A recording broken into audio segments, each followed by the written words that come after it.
नमस्कार आदाब, मैं हूं राव अकरम और आप देख रहे हैं मेरा हिंदी यूट्यूब चैनल। साथियों, वीडियो शुरू करने से पहले आपको बता दूं कि आज हम किस टॉपिक पर बात करने वाले हैं।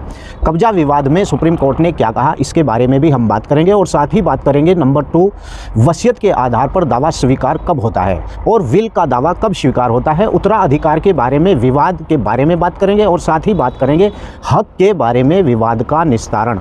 आज की इस वीडियो में अहम बात मैं आपको बताने जा रहा हूँ। अगर आप लोग मेरे यूट्यूब चैनल को पसंद करते हैं तो मैंने इस प्रकार की बहुत सी वीडियो अपने YouTube चैनल के अंदर बना रखी है, आप जाकर उन्हें भी देख सकते हैं।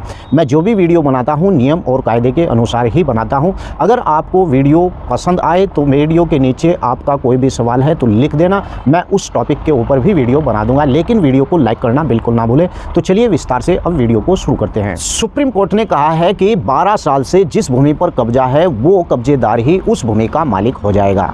जी हाँ, अगर आपकी कोई भूमि है और आपकी भूमि पर किसी व्यक्ति के द्वारा कब्जा कर लिया गया है तो आप 12 वर्ष के अंदर अंदर उसके खिलाफ न्यायालय में जाकर यानी वाद दायर कर दें, अन्यथा 12 वर्ष गुजर जाने के बाद आप अपनी भूमि के ऊपर से अपना अधिकार खो देंगे। साथ ही यहाँ पर मैं बताता चलता हूँ कि अगर आपके पास भी इसी प्रकार की कोई भूमि है कब्जे की तो उस पर आपको कब्जा साबित करना पड़ेगा, प्रतिकूल कब्जा, और साथ ही ये भी साबित करना पड़ेगा कि जिस वक्त आपका 12 साल की अवधि का कब्जा रहा है उसी दौरान मालिक को, जो असली मालिक था उस भूमि का, उसे इस बारे में पूरी जानकारी थी। और मैंने बहुत सी वीडियो में बताया है कि कब्जे 2 प्रकार के होते हैं, एक अस्थायी कब्जा और दूसरा अस्थायी कब्जा। अस्थायी कब्जे के आधार पर ही आपको प्रतिकूल कब्जे का दावा कर सकते हैं और अस्थायी कब्जे के आधार पर आप प्रतिकूल का दावा नहीं कर सकते हैं। तो चलिए अब बात करते हैं कि साक्ष्य अधिनियम 1872 की धारा 68 यानी वसीयत के आधार पर दावा स्वीकार कब होता है। आपको यहाँ पर बताता चलूँ कि इस मामले में माननीय इलाहाबाद उच्च न्यायालय को लखनऊ पीठ द्वारा यह अभी निर्धारित किया गया था कि यदि वसीयत के आधार पर कोई दावा किया हो तब उस दावे को केवल यानी तब स्वीकार किया जाता है यदि वसीयत का साक्ष्य अधिनियम 1872 की धारा 68 के प्रावधानों के अनुसार उसे साबित कर दिया गया हो। यानी कि आप वसीयत के आधार पर तभी दावा कर सकते हैं जब आपने साक्ष्य अधिनियम 1872 की धारा 68 के आधार पर उस वसीयत को रजिस्टर्ड करा लिया गया हो आपके माध्यम से। अब बात करते हैं नंबर 2 टॉपिक पर कि विल का दावा कब स्वीकार नहीं होता है।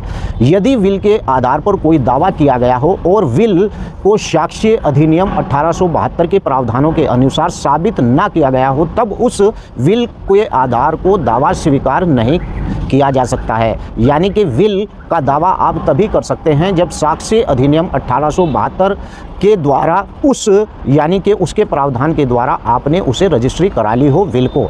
अब यहीं पर तीसरे टॉपिक पर मैं बात करता हूं कि उत्तराधिकार के बारे में विवाद कैसे होता है। यानी कि उत्तराधिकार के बारे में विवाद यदि कोई विल के आधार पर कोई दावा किया गया हो और विल को साक्ष्य अधिनियम 1872 की धारा 68 के प्रावधानों के अनुसार यानी साबित ना किया गया हो तब उत्तराधिकार के बारे में विवाद को उत्तर प्रदेश राजस्व संहिता 2006 की धारा 108 के प्रावधानों के अनुसार निर्णित किया जाता है। अब साथ में हम बात कर लेते हैं चौथे टॉपिक की कि हक के बारे में विवाद का निस्तारण कैसे होता है। यदि उत्तर प्रदेश राजस्व संहिता 2006 यानी इस धारा के प्रावधानों के अधीन यानी कि नामांतरण कार्रवाई में हक के बारे में विवाद उठाया गया है तब व्यक्ति किसी साक्ष्य न्यायालय में के समक्ष यानी कि नियमित कार्रवाई में अपने अधिकार को निर्णित करवा सकता है।